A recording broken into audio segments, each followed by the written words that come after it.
Welcome to Wesley Impact. I'm Keith Garner. Do you find that the more you learn, the more there is to know?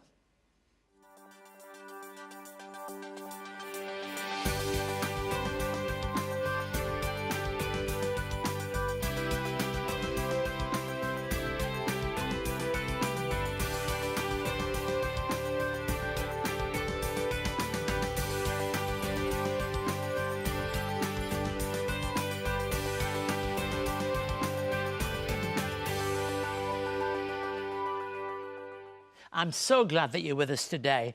At Wesley Mission, we know all too well that sometimes things don't go to plan. We can start a project with the best of intentions and have a roadmap of how we'd like it all to take place, but things might not always go our way. Through some of our people we seek to work in the community with, we hear this story all too often. It can sometimes sound like a stereotypical hard luck story, but quite often it's much more profound than that. Many people we come into contact with at Wesley Mission find themselves in difficult circumstances because of events far beyond their control. Statistics show that many people are just making a few bad decisions away from finding themselves without a home. When circumstances that are beyond our control take place, it can certainly test our faith. In the darkest times, where do you turn to for refuge and answer? Today I'll be speaking to John Bradford. John was a federal politician for many years in Australia, served his community as a local councillor in New South Wales and also on the mission field in Mongolia and with YWAM in the UK and the United States. John has certainly lived a full and abundant life. His greatest challenge, however, came when just recently he lost his adult son. Tim was diagnosed with stage 4 cancer and sadly died only 8 months later. John, you'll remember, was on the show at the time, just a few weeks before, in fact, that happened. And John has since written another book called Still Making Waves. I'm looking forward to seeing how John is dealing with the challenges in his life, a continuation, if you like, of that story. We'll see an innovative story about a programme run at Wesley Frank Vickery Village and Wesley Life Skills, where two areas of our work discovered a synergy that would each allow them to serve their communities in a much more effective way together. Frank Vickery Village is a 203-unit retirement village operated by Wesley Mission, and Wesley Life Skills is a programme that seeks to create opportunities for people who've got a disability to learn new skills. Through this partnership, the residents at Frank Vickery Village share their skills and knowledge with the participants from Wesley Life Skills who learn new skills. Together, they all benefit from that interaction and the new friendships that develop and grow over time. We'll take a look at that programme a little later today. We'll also be joined by Maybelle Nalavau, who will sing for us today, Transfiguration. And I'll share some thoughts on John 11 and the raising of Lazarus, who sets the scene for the culmination of the Lord's ministry. By word and deed, Jesus demonstrated that he is the resurrection and the life. And as we move closer to Easter, we're conscious of the need to understand that Jesus is clearly on a journey into the city, but still has time for people in their need. Now, I mentioned our innovative programme that brings together two very important areas of our work in Wesley Mission, Frank Vickery Village and Wesley Life Skills. Let's take a look and see how this programme is changing lives for those people involved. This is the Linked Up program, and it's a joint initiative between Woolooware Life Skills and the Retirement Village. The program started with an idea from Michelle. She was wanting to get some more community access for her service users, and at the same time I was looking at some programs to help with the social isolation of my residents here at the village. The idea did come about on a train trip with both Jodie and myself. We were going in for some training. I thought if two lots of people could come together, that one group may feel like they don't have much left with their life and my others are a bit too frightened to be who they really are in front of people, that it might just work. And it did. One of the challenges that we had was having people, my residents, step into an area that they may not have had any exposure to. and the fear that comes with dealing with people that may have a disability of some sort. But that was overcome probably within the first 5 minutes of us getting together. So from there, it's just grown. My guys are so happy with company and to get with each other and to meet new people and to socialise, where they can be themselves without fear of any insults or people ignoring them or walking around them or walking away from them. We've made some events quite open, like a coffee morning, have a coffee van come in to the village. So you can go and buy coffee and then by default actually find yourself being involved in the program. And once people have had a taste for that, we find that they come along to the next one. I can't honestly recall who came up with the idea of the mural, but as we talked about what we were going to do, it started off with hands and feet. And then we took it a little bit further and we thought, well, we could get to know each other a little better if we put the other things that we like to do when we're not working or we're not with each other. And that's where it came about. My clients were so excited. Grant, one of my clients, would see himself as a footballer. So we did a photo of Grant and we put it on a Bronco body. I have another client that wants to try every coffee shop from here to Sydney. So her passion, which is what we called the mural, was coffee.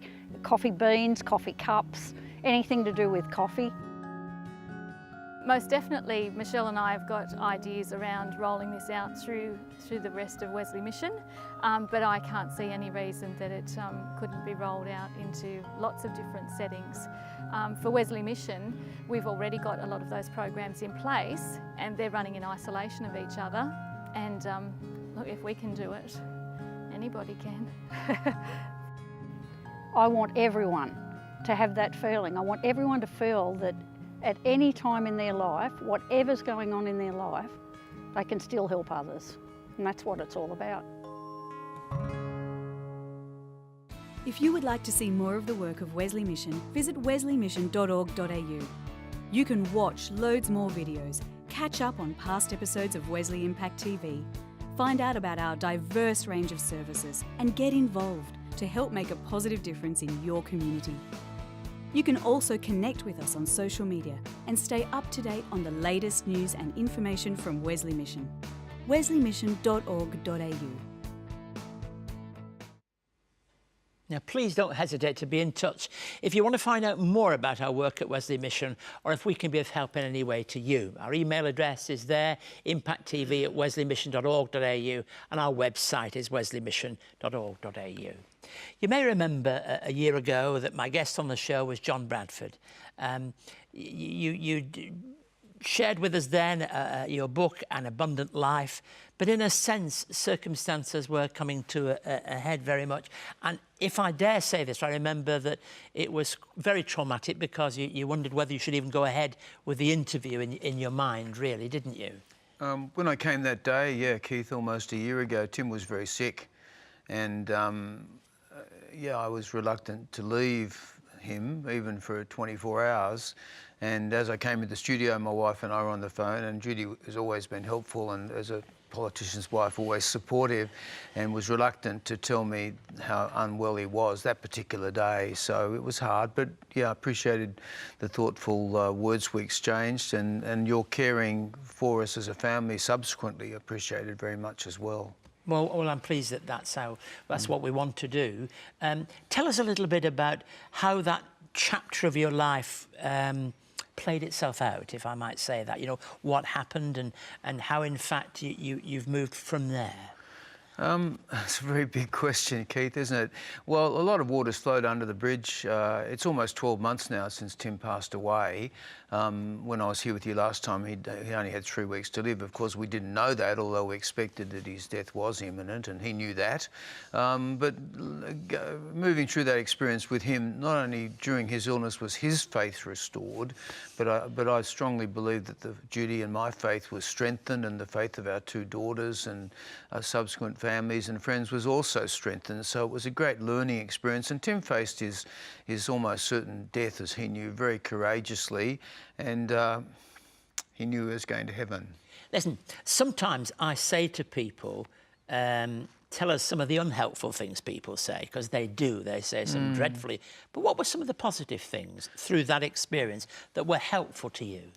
Well, people have been very thoughtful and helpful. Our friends rallied around us. Tim's friends rallied around us. Even as recently as a couple of weeks ago, Tim's best friend got married, and the wedding was a great occasion because we were there with Tim and with all of Tim's friends. And Tim got as much mention in the wedding as the bride and the bridegroom, and there was even a toast to Tim in his absence there. So you know, our friends have been fantastic, and people I think find it difficult to know sometimes what to say. I guess we always wonder quite what to say to people when they've experienced a tragedy. This is a brief, but it's a very deep question, I know. Did you ever question your faith through that journey? My faith ultimately has been strengthened, but there have been plenty of times when I have to say that I've really asked God in the strongest terms I could, why? Yes. I mean, we all do that. We question why something has happened. And to lose a son at the age of 31 with so much to live for, a young, fit man, surfer, that was his passion as it was in his mind, was a severe test for us. And it feels out of the order of how it should be. Absolutely does. I mean, children are not meant to die before their parents, although I think it's apparently it's happening increasingly for various reasons. Look, you use the title of Still Making Waves for this new book. I mean, that's obviously a surfer writing a book like that, isn't it? It is, but I'm still making some political waves as well, but not as many as I used to. Yes. I need to say, it's a bit of a play on words. I think the publisher came up with, and I thought it was quite clever. But it is a book about surfing. It's a book about my surfing life as a young man growing up in Sydney, surfing on the northern beaches and living on the northern beaches, and subsequently travelling up and down. These the are coast. the best beaches, aren't they, here in Sydney? Yeah, well, there's a lot of. I'm a Gold Coaster now, Keith. I have to say, probably we've got some great beaches on the Gold Coast as well. But the book also reflects on a lot of the things Tim and I did together. We did as a family. I mean, as you alluded to, our YWAM experience, and we travelled the world as a family for 5 years. And a lot of that, to wherever we went, Tim and I found waves. I mean, we just did. That's what we found, waves all over the place. Yeah. And would you say that your faith, your perspective on God has changed through this experience? I think I can only say that it's strengthened ultimately. I mean, we've had to fall back on our faith because there've been some grief is terribly debilitating, as many of your people watching this program will have experienced it. And I meet people every day who are grieving over the loss of a loved one. It's very difficult to come to grips with. And Judy and I still cry most days. I mean, we're still very fresh in our minds, of course. We're coming up to the 12-month anniversary of Tim's death. We just had his birthday a month or two back, and we put flowers on the beach where we'd scattered his ashes. And so there were lots of moments like that where the grief comes back very strongly. John, I want you to stay with us till the end of the show and perhaps have a word again with you at that point. But thank you for having the integrity and the willingness to share from your heart. Not a story that's easy stuff, not a story that's saying, don't worry, it'll all be right, mate, you know. She'll be right has been very fearful for many people. But you've shared from the heart, and I do want to appreciate that, because nobody knows what is around the corner for them. But we do know that God loves us and is ever present with us if we just reach out and call on the name of the Lord. Please welcome now Mabel Nolavow to sing Transfiguration.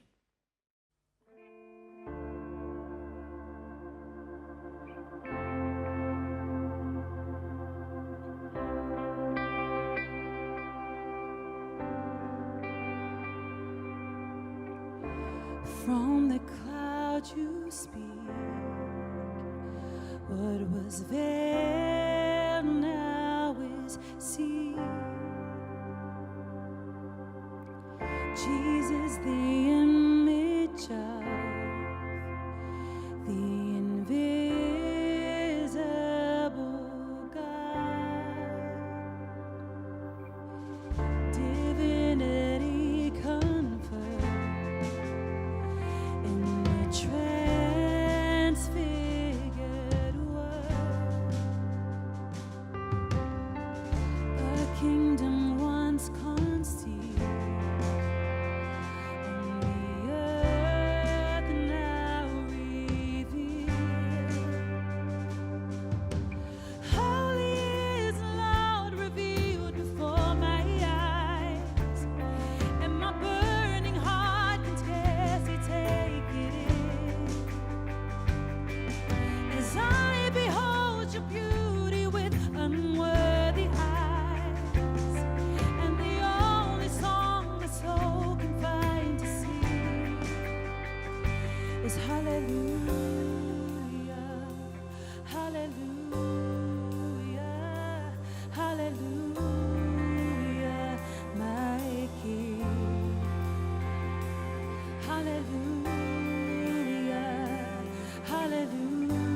hallelujah, hallelujah, my King.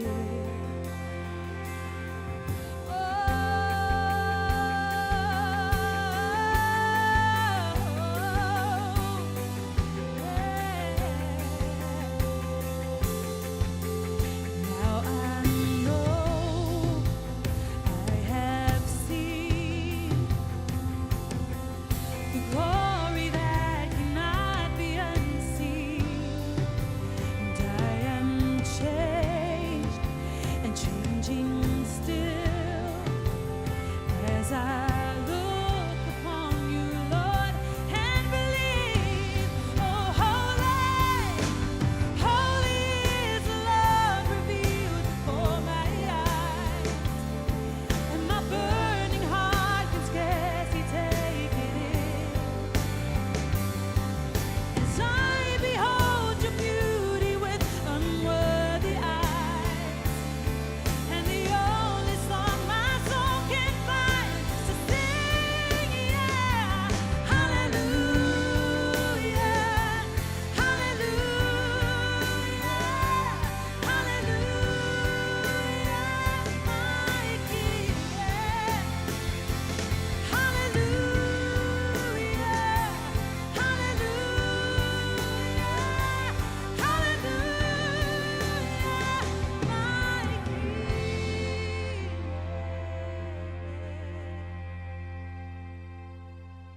Over the years of Wesley Impact, Keith Garner has had hundreds of conversations sharing stories of hope, resilience, love and the Christian faith. Perspectives on Faith and Entertainment is a collection of inspiring and insightful conversations with people who are leaders in their field, including former Queen of Pop Deborah Byrne, pioneer songwriter Jeff Bullock, children's and country music entertainer Colin Buchanan, Golden Guitar winning duo Carter and Carter, seasoned performer and music mentor Daniel Kay, and renowned worship leader Darlene Check. Each conversation shares a unique perspective on entertainment and collectively presents a broad cross-section of performers and how their faith impacts their lives and others. Perspectives on Faith and Entertainment is the third instalment of a 3-part series and is available now from Wesley Mission. To find out more, contact Wesley Mission on 02 9263 5555 or email impacttv@wesleymission.org.au. We've heard on Wesley Impact today from one who journeyed a difficult road. Now let me turn to Scripture now. Lazarus is clearly close to Jesus, and Jesus is close to the whole family, including Mary and Martha. It appears to be a regular stopping place when Jesus was passing through that way. Let me read to you from John chapter 11, 32 through to 44. When Mary reached the place where Jesus was and saw him, she fell at his feet and said, "Lord, if you had been here, my brother would not have died." When Jesus saw her weeping, and the Jews who'd come along with her weeping, he was deeply moved in spirit and troubled. "Where have you laid him?" he asked. "Come and see, Lord," they replied. Jesus wept. Then the Jews said, "See how he loved him." But some of them said, "Could not he have opened the eyes of the blind, have also kept this man from dying?" Jesus, once more deeply moved, came to the tomb. It was a cave with a stone laid across the entrance. "Take away the stone," he said. "But Lord," said Martha, the sister of the dead man, "by this time there is a bad odour, for he's been dead for 4 days." Then Jesus said, "Did I not tell you that if you believe you will see the glory of God?" So they took away the stone. Then Jesus looked up and said, "Father, I thank you that you have heard me. I knew that you always hear me, but I said this for the benefit of the people standing here, that they may believe that you sent me." When he said this, Jesus called in a loud voice, "Lazarus, come out." The dead man came out, his hands and feet wrapped with strips of linen and a cloth around his face. Jesus said to them, "Take off the grave clothes and let him go." Now, John's Gospel has a very, very high view of Jesus. And at the same time, there's also a rawness in that we see his humanity in profound ways also. Mary is full of consternation that Jesus didn't come earlier, and most of all, we see Jesus weeping. When we read that most short verse in Scripture, Jesus wept, I find those very, very helpful words. For me, this account reveals, in a most profound sense, the compassion of Jesus Christ. Now, the Greek Stoics believed that compassion was a sign of weakness, not of strength. It's a Christian input to see compassion in a strong sense, not a weak way. And Jesus, at the same time, is not unrelated to pain. It's not that he doesn't want to understand it. I find that quite helpful. And the tears of Jesus indicate, in some deep sense, God's identity with us in human pain. Now, I found, when I was talking to John just a few moments ago, that it's important to recognise that we share pain. This experience of Lazarus being raised from the dead is quite unique. Jesus is not raising people from the dead everywhere and anywhere. There are only 3 occasions in the Gospels, and on each occasion they died again. It was only Jesus who was raised from the dead for eternity. What an account we have here as we move closer to Easter. And we see the inner character of Jesus displayed in tears. And I find that so helpful because, first of all, he's bothered about our human pain. He's bothered about us when we're in our places of sorrow, when we're suffering, when we know what it is to be journeying with news that is not going to be easy, when we know that the end is not going to be one of those happy ending stories when we can just say, and so it all turned out well. Life is not a fairy story. Life is deep. At times it has its hurt, it has its pain, but thank God, through the most deep pain possible, we can look in the face of God and know that he never leaves us nor forsakes us, as Scripture says.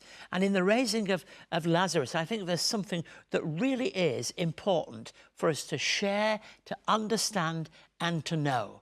And that kind of faith is important for every one of us. If you would like to contact Keith and find out more about today's program, write to us at Wesley Mission, Post Office Box A5555, Sydney South 1235, or you can send an email to impacttv@wesleymission.org.au. On our website, you can catch up on past episodes of Wesley Impact, find out more about our work, read online magazines and articles, and connect with us on Facebook, LinkedIn, Twitter, and YouTube. You can also connect to Keith's blog and stay up to date on all of the latest news and information from Wesley Mission. wesleymission.org.au. Thanks for joining us today. Just quickly, thank you, John, for staying with us. Somebody listening to this conversation that we've had together and some of the words that I've been sharing will want to try to understand what it is to lose a son or daughter and can't find answers to that, struggling to deal with loss. What would you say to somebody who's in the first throes of that kind of experience? Well, I think what you shared with us, Keith, were words you could have said directly to me, because our experience has been that as we weep and still do weep, that Jesus is weeping with us, and we trust him. It's been hard. Many people prayed for Tim's healing. We could not have prayed more fervently than people did around the world, thousands. And we don't know why Tim wasn't healed. And even after he'd passed away, some of our more charismatically inclined friends wanted him to be raised from the dead. They were in the hospital room with us, but I had to tell them, look, he's not coming back. So we've learned to hold on to our faith as strongly as we can. And I hope this doesn't sound cheap. He's in a better place now. Yes, and we're constantly assured of that, Keith. You know, whenever I question it, I was just with people yesterday who assured me, and I know that the truth is that Tim's gone to heaven. Now, we you know, however you see paradise or heaven as a place of no suffering, it's a place of perfection. Yes, and we're greatly comforted to know that not only is Tim there, but that one day we'll be there too. John, that's an enormous testimony to share out of your own experience. And I do want to thank you for being willing to share that story, and for you, your wife and your daughters. We pray that God will continue to uphold you and strengthen you. And if you want to get hold of his book, it's also a good read too. And if you're not a surfer, well, you can pretend you are by reading that book and his story. And if you've got any questions about the Christian faith, or if Wesley Mission can help you in any way, then don't have any hesitation in contacting us. The email to make contact is impacttv at wesleymission.org.au, and our website is wesleymission.org.au. On our website you can watch this and past episodes of Wesley Impact TV, and you can also follow us on social media. Simply look out our address and the social media handles there. Join us at the same time next week for another exciting edition of Wesley Impact TV. Thank you and God bless you.